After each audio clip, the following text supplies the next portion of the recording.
And I have a very good friend and brother here, a media colleague of mine, somebody Unuma, name of he's a friend of the company. Yes, sir. Once in a while, ungana for such persons, you know. Kai want a quick bomb, you know, quick conversation because so please, this is one of the biggest voices from Ebonyi State, if he's not the biggest voice.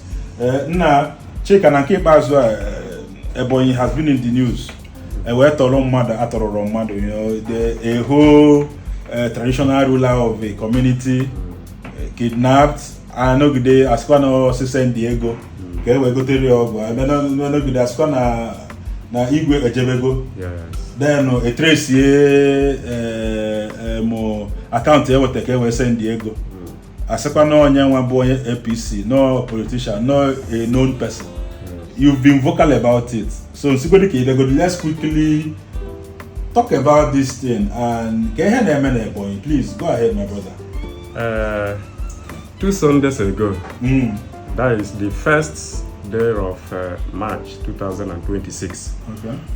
This man, the now late His Royal Highness Francis Igwe, who was a House of Assembly member during the old Anambra State, before Anambra and Enugu and Ebonyi became independent. Yes, he was a House of Assembly member at that time and the owner of a school that was later made a polytechnic, private folk technicals. So, Adam Igwe, that was I think last 2 years, 2024, I think. So, actually, the Eze of Ndufa Likiko in Ebonyi, and the first son. Barrister Dr. Kelechi Igwe, the deputy governor of Ebonyi during the his time. So the man, he was a rich man, of course. Onye mo deputy governor. Onye House of Assembly man election. So no bro So the man wasn't going with security, you know, or just building his community. So, and it was a mistake anyway. Some of us are draw happy that he wasn't moving with security because now his community came when Alex Ekweme Federal University. Yes. Okay, of his community gone. So, you know, and all my go in fact, there were certain things my mana 2 Sundays ago. Assemblies of God Church, not within his house. You said so. Equal district of Assemblies of God Church. And Sunday school principal.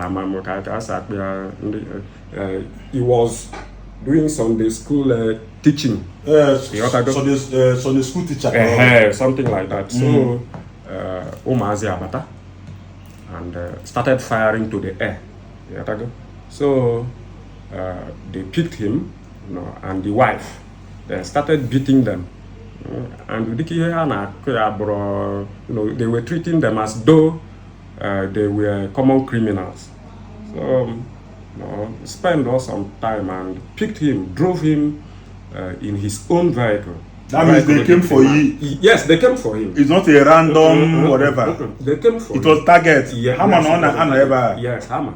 So, and Hammer not there with security. Yeah. So, they blew the man poor. Then they got to where Ham get to. Then the vehicle maybe. It wasn't moving again. Then they found a way, to continue their movement. So he bullied Okpitumo in Abakaliki local government area. Then Bubai somewhere there. You know? And each year Monday they killed him. So according to the information we tell, because him and case because of medical condition. One guy, one of the suspects, onye sikwa na his community, one Sunday eziga. Okay. Yeah, so onye gwaliano say you have been doing this, I've been doing that in this community, and you think we are not watching you, then okay, the man Okponi Iseba, punched him. Then Mayo again, was just beating him. Were you there, Nwoba, this kind of first-hand information? At the confession of Ndejide. Okay. Yeah, that is their confession that they weren't the ones that killed them, a man. Not one Sunday. Okay. They started bullying the man, battering him.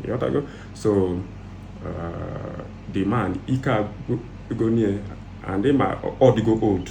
You see, it's something. Yes, it's something. So, and he wasn't. They weren't feeding him well. So G throughout that day. Without oil, he just ate it dry like that. And how more with diabetes, more sugar, because yes, so out of the pressure, the way he blew the man and all those things, the man gave up to ghosts. Then bully Aisha rice, then rice host, then cover Anya Munioko. I'm telling you, that was what they did. Munioko. They burnt the man. Yes, now. Yes. They burnt him. Like all the rice husk. Saloko. They killed him. You see it. Mutilated his body. How were they now able to recover his body and know that it was him? All right. What happened? Imagono, no evil doer ever lasts. So then they contacted the family. According to the confessions of Ndejide, they decided to contact the family of the man. The Eze now. So CK will have 500,000 naira. They have will go your Narado the man on Ayanka. Already he was dead that time. So no follow. I say, how are we going to deliver the money? I see no Zenith bank account I have for 18 Diego. Then I got forward the account. Then it go near block Zenia and it ya but I made the withdrawal. So one guy one way the account at the bank. No commonly name account here. So more batazi. It is or see na no onye Poliano bo Simbad Ubuato, the incumbent, the re-elected APC State Publicity Secretary Ebonyi. So yeah. That used to be your position. Yes. Yes. I vacated the office. He came in. So when can I party? So I just what's your relationship with him? I see now his friend. Now I see I send the bank account details. I get send the go there too. Then the JPK the Simbad one, a PK. Then I do his relationship with this kind of transaction. Yeah. Or see no well another of his boy. Poliano see I send the bank account. I go there too. Man, no matter no ransom. No matter no ransom. So which was a lie. Yeah. I said no. So and now Josie how mother ya Sigi saying that account. Don't you have account yourself? Or you have a bank account? So as time as they started interviewing him, interrogating him, then it got to a point as awaken Elion the Mba, the police, the AK, phone with the Simbad on. Then a call came in ọ bụrụ that his boy ọ na-ekwu onye nke ikwu a ọ na-ekwu na ọya agwala ya sendo bank account a eji wee kwenye dị ụgwọ. Then ndị polisi etizie ya na loudspeaker. Then the guy ana-anyọ na-aba have you decided not to bring the money again? I will deal with you, you know. I tasị afọ a ọ bụrụ sọ gị nwa eri ego, you can't do that, you know what is it. Ọmanụ na aka ji the guy ọ na-aba, proving that na ihe Simbad prove basi na ọma ihe mere. So ndị police akọtọ the call, size Simbad, call him back, ask him ka ebe a abịa wee nye dị ego. Then ọ bịa kpọọ si ya na ọbụlọkwa ka o si chee n'ọkwanụ hiccups and chance adụrụ ya that the money has been paid, ka ebe nwee ike ịgbagote wee nye gị nke gị so that you give others. Ọ si ya bịa na around Funai ebe a na-akpọ Nwakpo Junction, ya bịa ebe ahụ, yes, within the community too, within the community. So ojeze ebe ahụ ọfụtazie ọmanụ na ndị kenechere. As soon as he entered, agụgbe. Clean. Yes. Mgbe ajụbazie ya ihe ọma gbasara ihe dị etu. So ọchịsị asị ịmago enye na nke ọ na-eri. Ihe ndị ebe. Yes. Agwazie ya ọnọghọ gị melụ call dị etu. Yeah. We didn't know that we were the ones, you know, listening to another end. Yes. So the guy, you know, what is the well-being of the man? You know, kedo always na the man angugokwa. Hey, oku a change. You say it.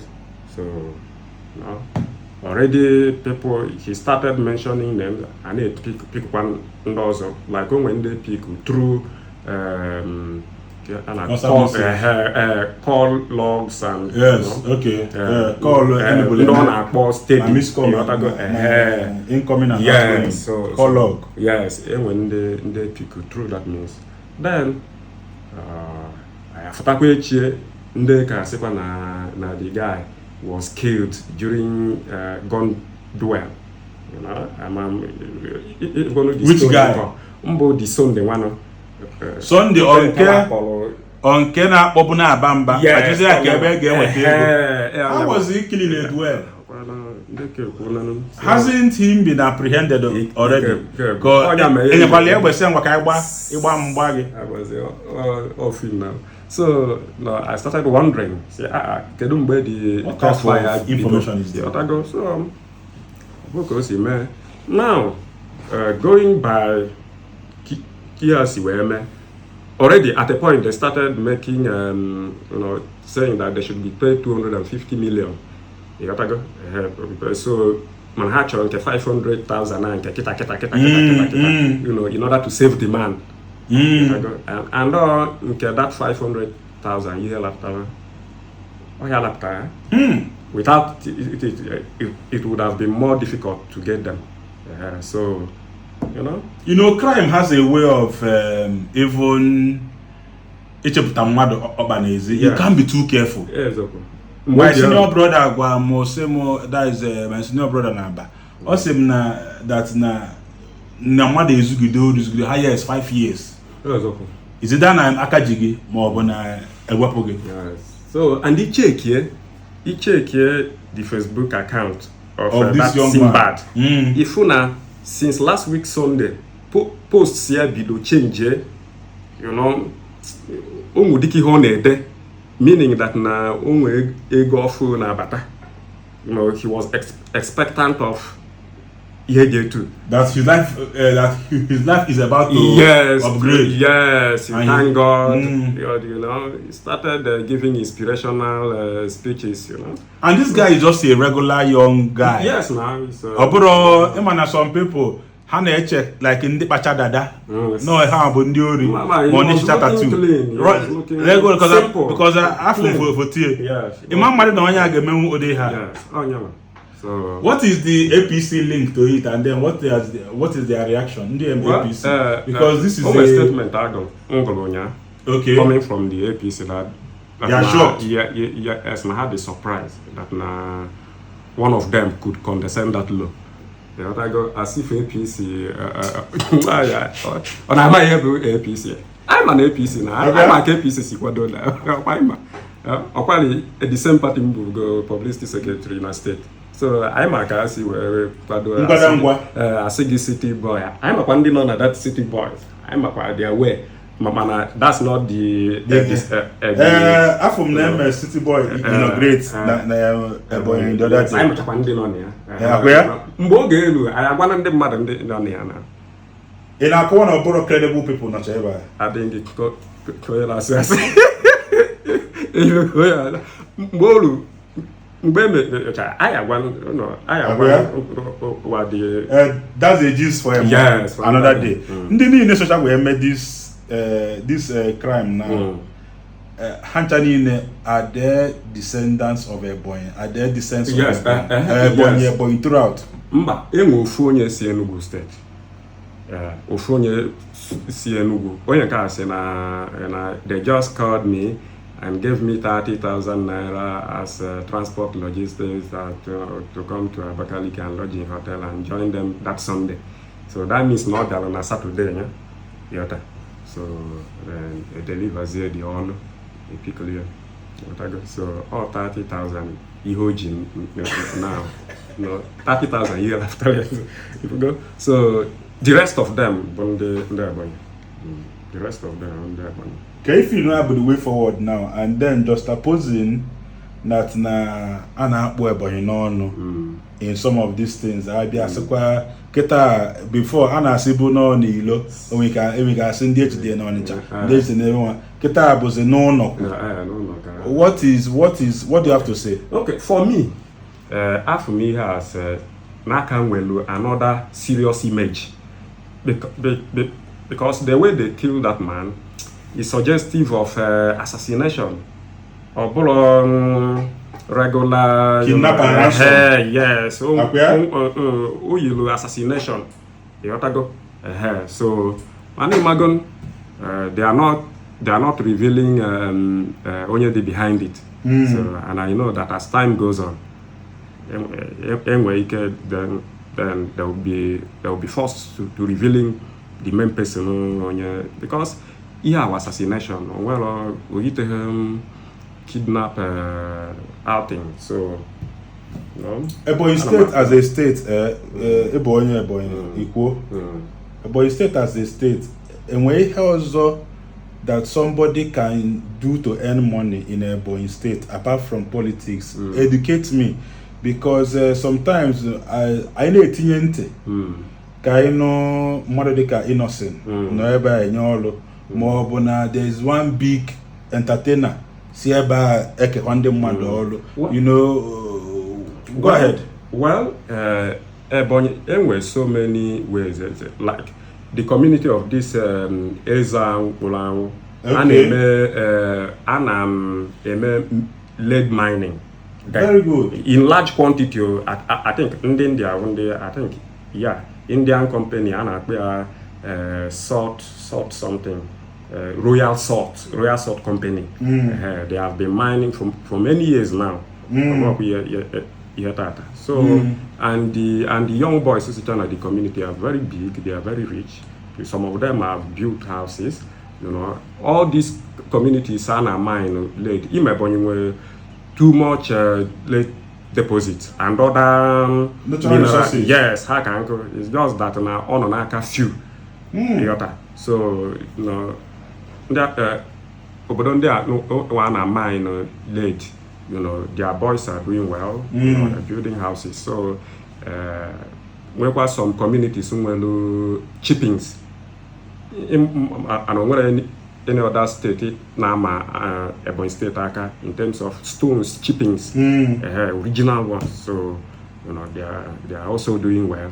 Like this lead of a thing, the residue. On a bohabia, they were low nkata. Such about the residue. I think the company feel where is the head then they are also making money from it. So Oebuko so there are so many things, and onye ọbụla chọzi ime crime is just choice or choice ọ bụrụ na ihe adịrọ ga-eme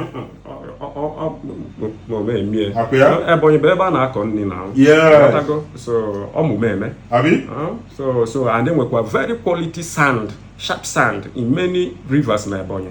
You see it? So you know, of commercial quantity. So now onye nwa bụ the thing. Then this aka don't rozi ha na apart from crime.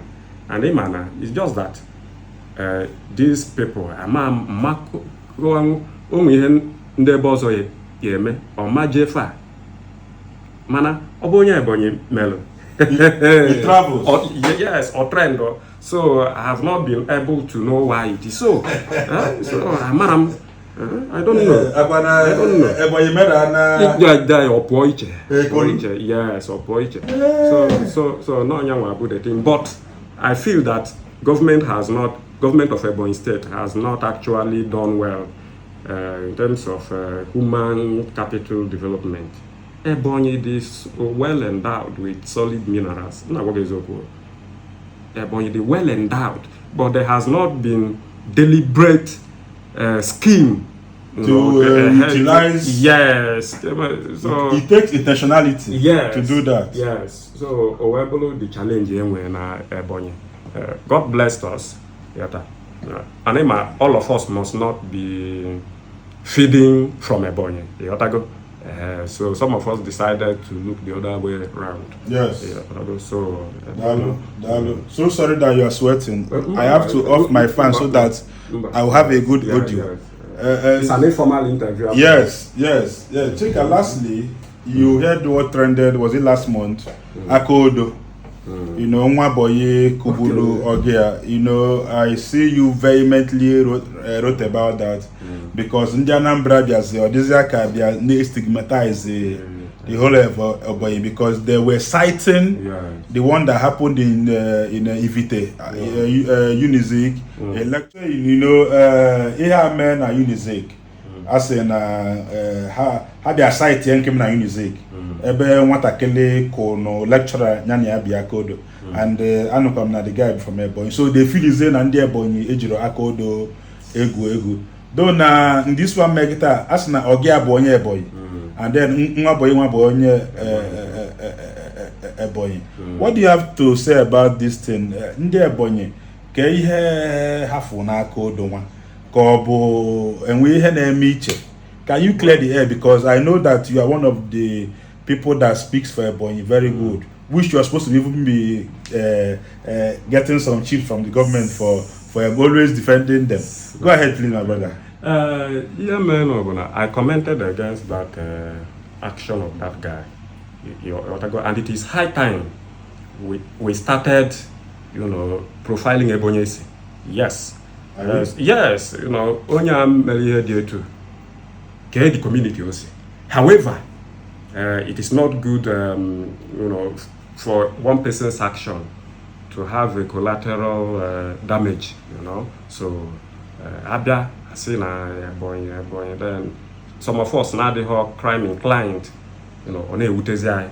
I agree with this because on my future video, some of your influencers in the mecha, and we careful almost na TikTok, Hana Amichono, Oyanka, Oyasana, bro, to a candizi, Mobo is as a man, non there anymore to because people are on the bondi, and as non the Abakaleke. So go ahead, please. Onya with the problem. So yeah, that guy he made it very wrong, or the very bad, and it has to be condemned, but it is not enough. Ese na etunde Ebonyi si eme.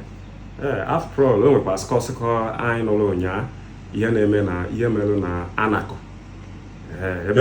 Yes, asị na n'onwe mmemme ndị onwe alụsị ndị a na-akpọ ekwensu Anako.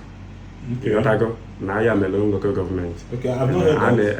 A na-efe once in a year, then a kill yes, I see no onye si a pastor from Ifitogwari.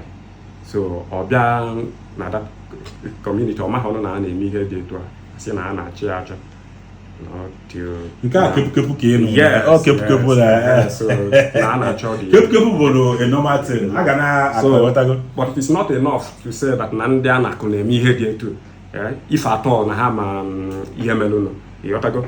So, Ebonyi, all the very fortunate that our people, some of our brothers, do things that will always spotlight Ebonyi in the wrong, in wrong tests. Yotago. So all the very bad, and I think we'll have to look into it, because it's not as if Anum no well another Oga well onye Ebonyi Nasa we dismiss so the guy because of onye Nkozome. So that's why I say that your actions, your actions have this potentiality of affecting negatively or positively. In this CBC. If that guy had done a good thing, I would be proud of him. So our people have to start, thinking that way. You don't have to. I've always said it. If you come to my community, don't constitute nuisance. No, don't do that. You see it. Yes. So, yes, because Ogun and the community are they inhabitable. You wouldn't have come there. You wouldn't have come there. If they were lawless, yes, you wouldn't have even. Yes, I'm against it. If you come to my community, respect yourself. You see it. So, but unfortunately,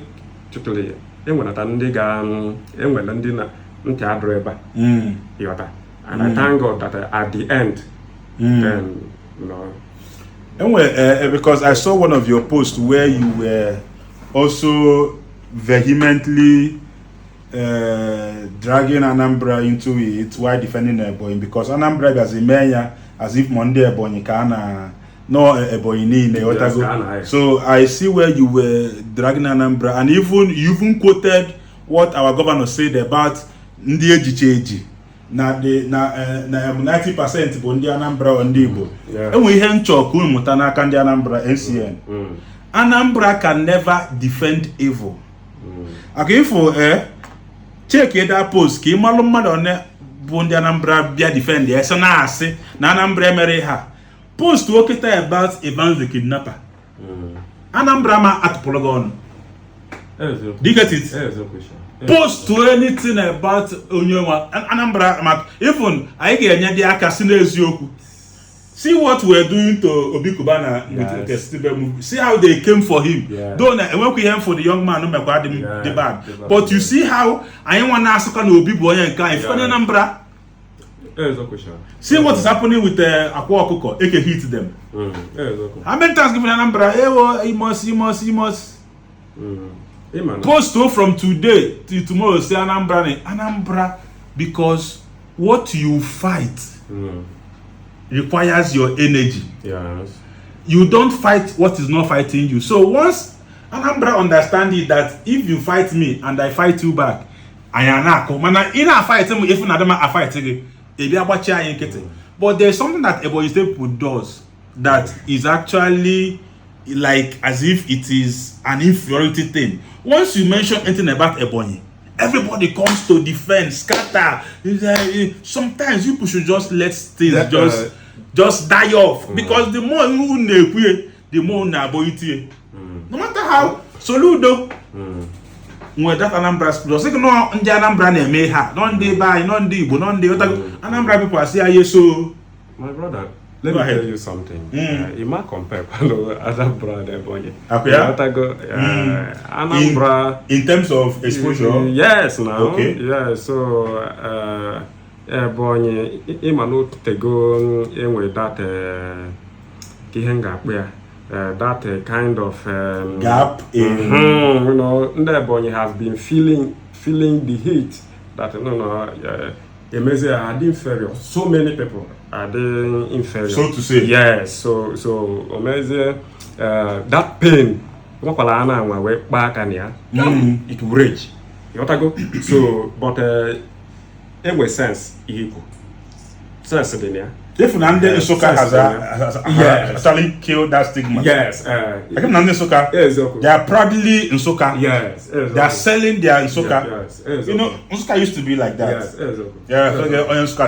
Yes, but they've overgrown it. See how they, you see? So I think it's a matter of time. Yeah, it's a matter of time. You know, we will outgrow it.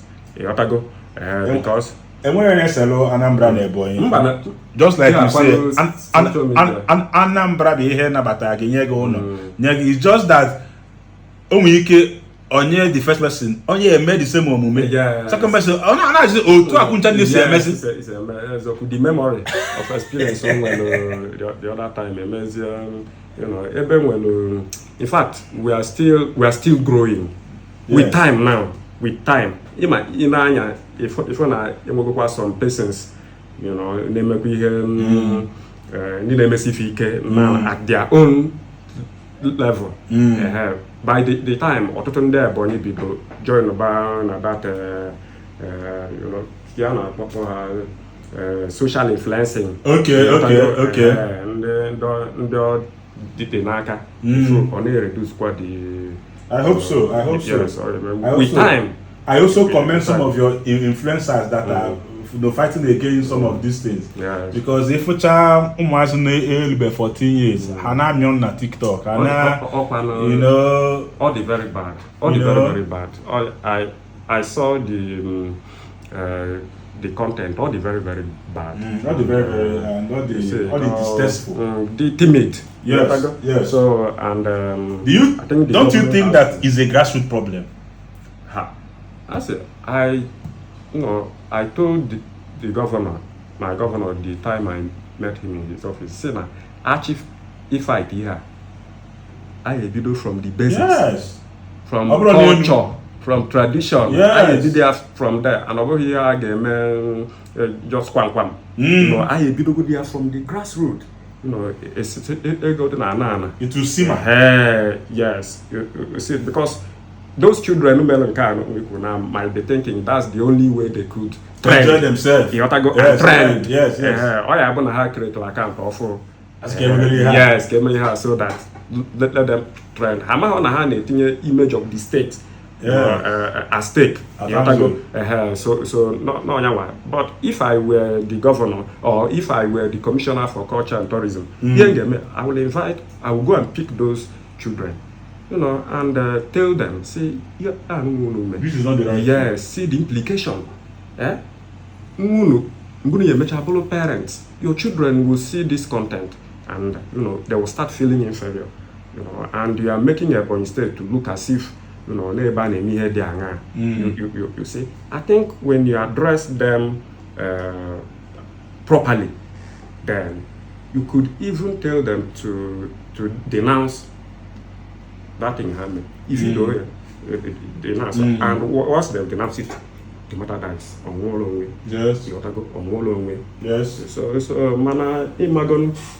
Ndị nwa na-emelu appointment, na Nigerian politicians, they don't like bringing people with sense. Intellect. So a few governors, ndị dịka Soludo ha, ọtago, ndị na-ewebata ndị dịka Enugu State governor, ndị na-ewebata ndị nwetara ya. But no. Commissioner for Works, Ebonyi State. Anume. Ebonyi State, I'm telling you, the state. You know, Governor Wilfred said he wasn't even aware of what's going on and everything. Comment on that. I think you're the one that gave us an exposure. Yes. The problem, they are seeing me as an obstacle. You have to go in that aspect. But if I start telling you the contributions we make, the correct government work on, you know, then you'll be surprised. Even the governor himself knows. The governor have a challenge in Ebonyi. They feel if we allow this guy to come around, he will upstage us, he will do this, do that. So Hajegwa governor, this guy, now he will unseat your government, he will do this, he will do that. The capacity. Okay. You see? So he will do this, he will do that. Then governor But you basically say, you know, they'll come for me. You know, so you're an asset to you're an asset for me. You're an asset, sometimes you know. If without my revelation of Simbad, so no, yeah, about the kingpin of India, so they were already trying to cover him. You got to go. They were already trying to cover him up, and Simba, it won't work. Release, so people were surprised, you know, hearing that.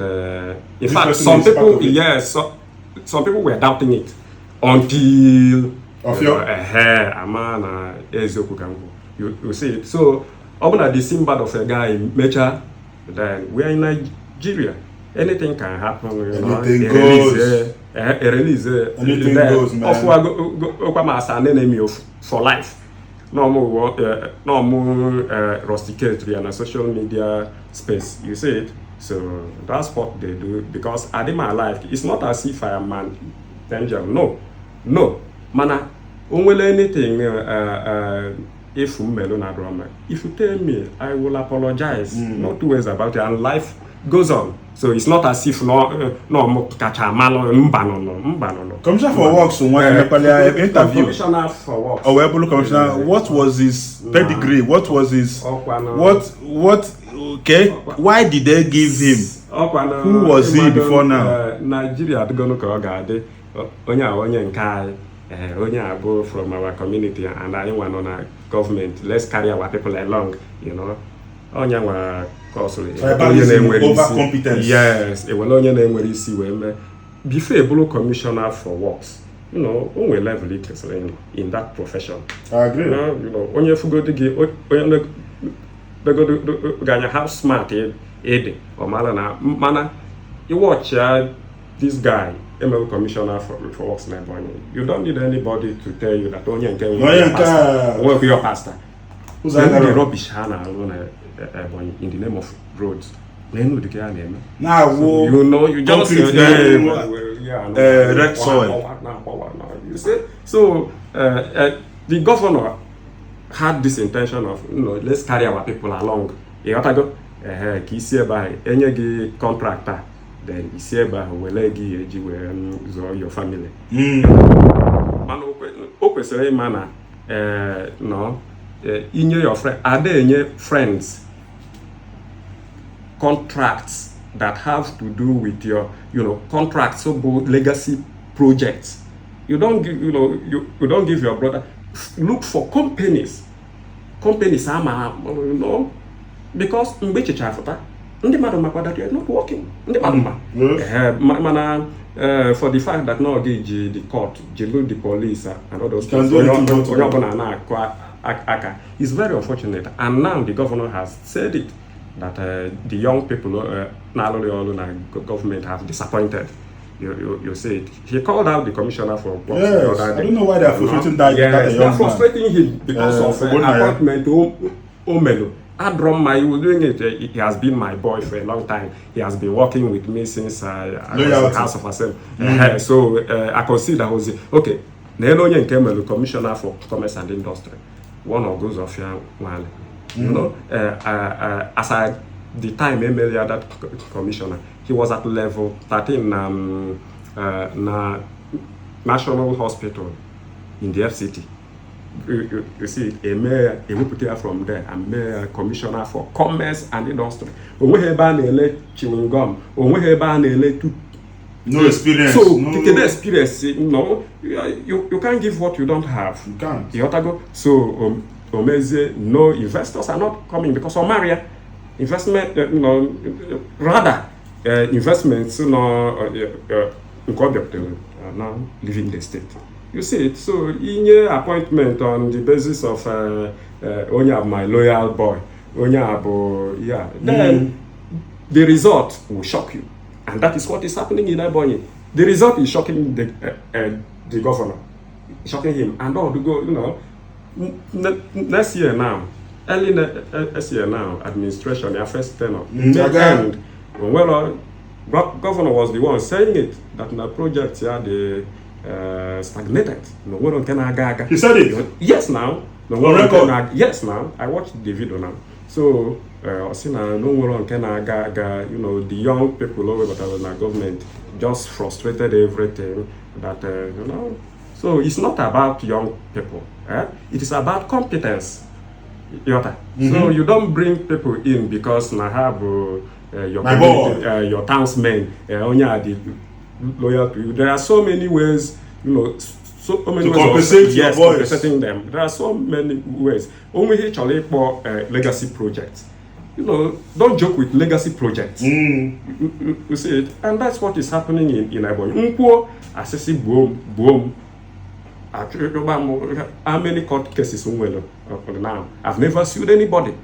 Chika. At the end, if one I don't blackmail people. I don't. The journey of a great man is not always easy. So don't be shaken. Yes. It's the journey of the great man. Yeah. So the issue. So for me, the commissioner for works is just one of those incompetent persons, not at the government. Only Attorney General, the Commissioner for Justice, and the Commissioner for Capital Territory, Capital Territory, and Commissioner for all other 35 commissioners. Who's gonna? The state 13 local government areas. Then in Wezie, 30 something, almost 39 commissioners. Imagine. So, they're having same portfolios, When you come on okay, even when the commissioner for works, it requires commissioner for infrastructure. No. All the set exam 1A, 1B, 1C. Commissioner C. Yes, the commissioner for works, we see, works at the infrastructure, you see. So, just like in where I'm commissioner for happiness in Nimo State, commissioner for enjoyment. Here now. Ever I post to Sino Unogo. For real, is that a hospital or it's hospital or a shrine? It's hospital. That's constituency. And I present her na the federal house. Senator. The local government governor. The local government governor. Is he local government? Who's gonna? Now, is he local government? Where chairman? It's local government. Yes, now. Barrister Dr or something like that. Can the federal constituency on there? Easy and Abakaliki federal constituency. Can I represent her? One honorable, and he has been in government since 1999. One honorable. Anambra knows never you again. They won't allow some of us who have passion for development to come in. Yes, they won't allow some of us. You see, us like Konano, commissioner of information on Ebonyi. When sharing news in and from that end. Just the other day, Winfuru sent some people to abroad. We all flew the news. Yes, I know but anyway, but hands the capable. If irrespective of how the governor is not performing or not, the commissioner of information, they feel the governor. Capable hands must not even be from Ebonyi. Yeah, say people anywhere in government in Anambra State, Anambra State. The chief press secretary to Anambra governor, I think he's from Edo State, right? I don't know, but I'm on non-Anambarians in my government. One by four. Same with Enugu. And when I was out with something, it mustn't be an Ebonyi person. He had your development, at least more than Mabo Alibo. Onya with the problem, you say, I say because you are not part of the government. Haba, if I wanted to be part of the governor knows me and I know him. We discuss. You see, if I wanted to be part of the government, or the first time, or I don't believe for me or something. And I worked on every political appointment now that you will not collect. Well, I'm not greedy. I am not greedy. No. Malo why? Malo. You know, if as a popular person in my own right. Right, of course. So Oshalomalo Imo went to be identified. You are the most read Ebonyi influencer. You are the most read. You see it, and when I manage the government media thing, feed experience more than me. I don't think so. You see it. I don't think so. You see it. So down when Tinubu, why say you know, or your man. I got me here for 8. Oh yeah, man. I thought that was number 8 or something. You see it, so on your mandate we shall stand. Nobody has performed like Governor Wifru. He's the best. He's the best. Master strategist. Anybody challenging him is challenging God. Bam! You see it. I don't have money. You know, it's not about having money or no. I believe in substance. So, you know. Lastly, MCN, a very prominent Ebonyi man that is representing you guys at the federal level. That is, you have mentioned him on BAM, and I think you have actually acknowledged Ogagi at a time. Senator Engineer Dave Umahi. Okay. You know, recently he has been in the news with one Tracy Cynthia Ohire. You know, from 25 million, you know, and everything for 13 years. The young woman lost the father, and then Senator Dave said that Ofube this woman before and everything. And I remember you coming to say that Nyabumoke wicked. That's the one.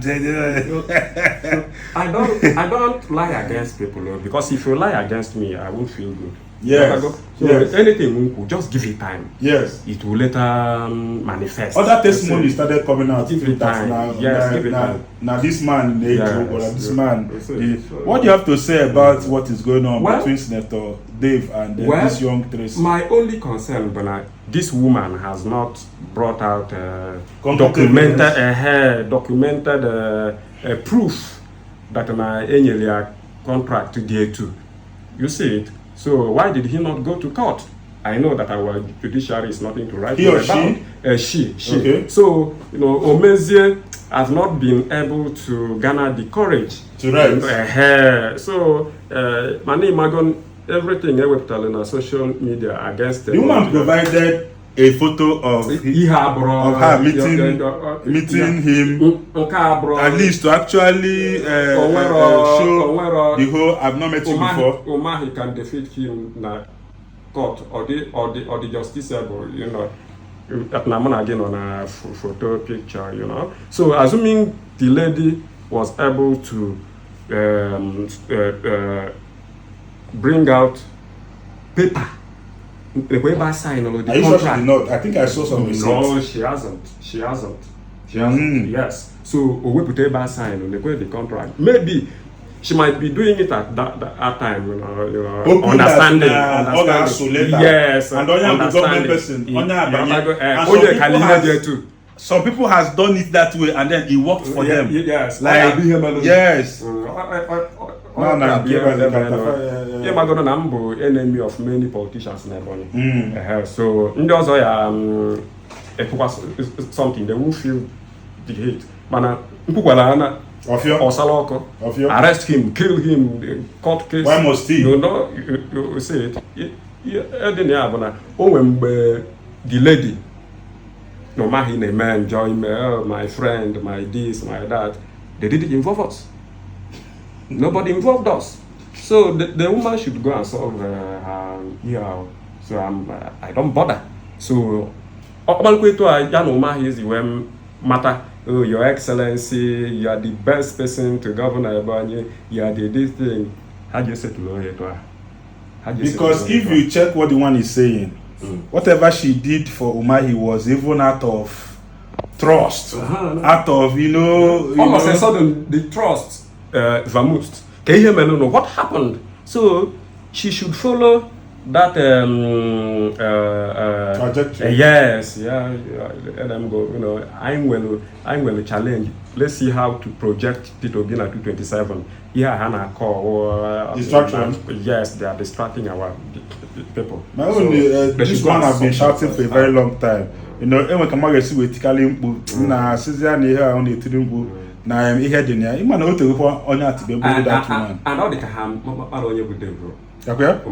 Dave will never pay anything when you are upward. Dave will never pay, give that woman any pattern. Omahima. He will also give what they go the court order. Dave is not going to pay her 1 naira, 1 kobo. Dragging the Utepio. Okay. Dragging that he does not condone criticism. I think in Abakwaro, he's not going to pay anything. Never. Unless he has changed though. And probably the same day Mahima. Also, Natasha, at least you come on with your bullet face. Guy man, I love to go again. Guy man, I don't know who came on the new quarter. Guy man, I love Natasha. I'm not Natasha. You see, I love to go again now. So, Natasha, the woman is going to lose. The woman, if I got on my foot, okay, so long as Omar is concerned, it's gone. It's gone. And if that woman is not careful, physical, more careful, I don't come with anything. Man, I not careful because when the matter is over, they can go 2 years, in 3, more careful. Hey! NCN. Please, this is what we will be doing it once in a while. Yes. I know there's some of my friends that are media savvy will come and you because I have on our studio bam sometimes only take time. Yes. And then character sharp. So one for the road. Yes. One for the yes. This one is one for the road. Yes. You know. Bam no ko. Yeah. NCN, open them we have each will conclude. You can go ahead so that we'll end the video.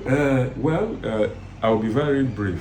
The thing, but Anambra and the on sometimes Anambra people don't hate us.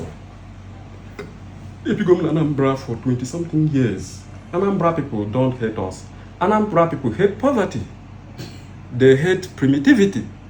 You got to go. So, Odisiaka, if fall is under these two categories, then, it's not as if that Naham were on the Dianga, but they are in the minority. You got to go. So, let's not see Anambra people as hating. If they hate you, why are you in their communities? All over. In thousands. You see? Even in the most remote Anambra town. Yes, the remotest of Anambra towns, Having communities there, they'll have communities there too. If they hate you, would you have been expanding? Would you have been, So now check. Is there any Anambra person living in your own community apart from Abakaliki town? Yeah. Check any now. So, let's stop propagating this lie. Anambra, they are hating her, they don't want them. No. So, some of us, the only thing in that defend, let there be no collateral damage. Mado, Ofonye Mehe, call that person out. Not Ebosi. You ought to go ahead. Not Ebosi. You see, that has always been my ear. You see, and in Anambra, Anambra, the confidence, the confidence of an average Anambra man, too much. So, and all confidence, and those of fear, or the kind of Anambra had the arrogant. It's not arrogance, or confidence. You see it.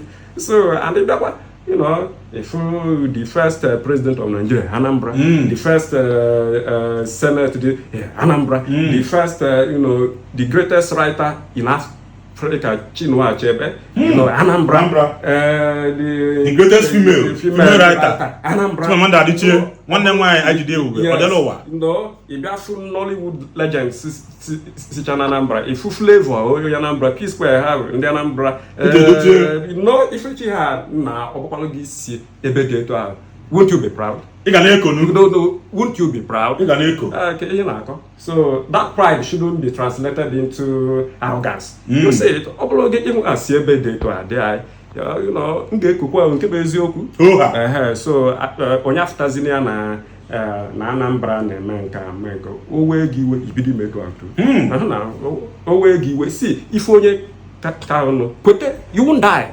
Yeah, mmadụ na-aza ọkadibo ọkadibalubo yes ọkadibalubo otu gọdịba ife onye kagono na si ya na ịnwaka ị na-anwa odogwu you know life goes on hapụ wada ma onye agwọrọ ọgwụ ego ma ọ bụ mee ọgwụ ego ngwa ịgwọrọ ọgwụ ogbenye ịgwọrọ ọgwụ bịam so owebụrụ ihe nchọrọ ikwu bụ ihe a let us not be saying that Anambra emaghị nke Anambra and two, let some persons from Anambra not be thinking that everybody's in Ebonyi or Abakaliki, so to speak, you know, the timid, the primitive, the crime-oriented, you know, no, the uneducated, no. Some of us is you see it. So let's not, you know, my interest now, but let Igbo people be united. All the very important, very, very important. My best friends from the Anambra State. Of course. So, like I told you earlier, I don't have any arrangements to leave Anambra anytime. Mbolo governor Ebonyi, you know, ogolo. No, mbiala na be na Anambra the cafe. Nga na Anambra Stadium. I'll be sleeping in my house. There's something here. Yes. Okay, if Anambra was treating us bad, I wouldn't have said this now. Yes. I wouldn't have said this. Yes. So my family, you know, my younger ones, they were here. You see it. So until long one. So nobody should let's unite Igbo. You know, Ngasa Igbo is so disjointed. Oh, oblihe nada agwande ndị bai onye chena na ndị ahịa etori ya na asị na Ebonyi people don't hate Anambra people. Forget about ihe anụ na-eme na social media. Forget this. Okay. Na forget kwanu social media. Agbakọ onwe eziokwu. Anambra people are holding offices in Ebonyi State government. Yes, now. Right. Chief Mrs. Rose Ezadikwa. I think she's the senior special assistant to Ebonyi governor or something. Now, you know, in the past, Dr. J.A.P. Okolo from Anambra State, Royal House of Assembly in Ebonyi, I think from 2003 to 2007. From 2007 to 2011, yes. You see it, Dr. Ike, Commissioner for Commerce and Industry, Mbelechi Nachi, Anambra State. Mbede Vumahi Nachi, the Commissioner for Youth and Sports, Onyoyi, Honorable Abwe Nika. You see it? He was a council on Abakaliki before. So Anambra have always been featuring. See, Anambra and Ebonyi were that kind of, you know, bond. Forget I call Bada. Ima 70% of Abakaliki and Anambra with property here. 70% Anambra with property here. You see it? So you know, just that some people in Magono only way na ibia onye na-eme so upper social media can go or like that physically or like that upper bata na social media on afia you know go no onye na babale mela attack na Abakaliki. So that tells you na can one call social media story, you know. In real life, in real life, the population of Ebonyi on Anambra State. No, let me not, Akali up to 50,000. The population of Ebonyi no different parts of Anambra State can equal 50,000. You got to go. So, out of that number, I am sure that up to 40,000 are comfortable on Anambra State. Yes. I'm very sure of that. They are comfortable. So, so let it be that. And finally, I heard that the police force headquarters blew the case of the kidnap and killing of Francis. Yes, to the FCT. I think that would be better, so that let them confess Onyezili Hosea. Let them confess, if possible. Let them confess. Let them mention, yes, because of the case of assassination, or case of kidnap for ransom, or so finally, for Ebonyi State government, I thank God that the governor has realized that the majority of Ndina Itiboribo water. I thank God, but I won't say that he should sack them, because first 10 years the is almost rounded off. So do you see him returning? Do you see him for now? For now, yes, I see him coming back. For now, unless prior to the other guy, well, I won't say if he's contesting or not contesting, because up till this moment, he's not a member of any political party. Okay. He defected from PDP to Labour, to no party for now. So he doesn't belong to any party. And when you guys something by next year, by now, movement. Primary election, you don't know next month now. So does that mean that there is no opposition in Ebonyi State as it stands? No opposition. And you were the only voice of opposition at a time. And now they have tried to quench you and then defeat you. It's not as if they tried it. Madam check here, food the risk. For how many years now I have not rested? You see it, and Anambra away from some of the people on Natala for they don't value it. Yes, they don't value it. And wait. Who say man no day, man there? I wish them luck. Yes. Wait. I don't know anyone there. Yes. Wait. Who say man no day, man there? You see it. You never know. Wait. Let us say you get level. Yes. Politician. Wait. 5,000. Oh, he's a good man. He's a good man. Wait. Yes. Wait. So, let the governor, his second tenure, Yabambo, then we better, let him reduce the number of commissioners appointees only. You see it. But we better few persons, even if we have to bring people from outside. So, Anambra and Imo, so, and government here performed. Then Kelechi we battle Dr. from Anambra State, we battle others. Then so it's not as though they were under it's not a new thing. So it's a good practice. Yes. So the governor, Ebonyi, yes, good intentions, no doubt. But if your intentions are not communicated, if it is not communicated, so let him try to communicate his good intentions. Because I say 4 years. Yes, you see. So the problem. So I wish him well. He's a good man. I don't have anything against him. To God be the glory. Thank you so much. Dalarin LCN.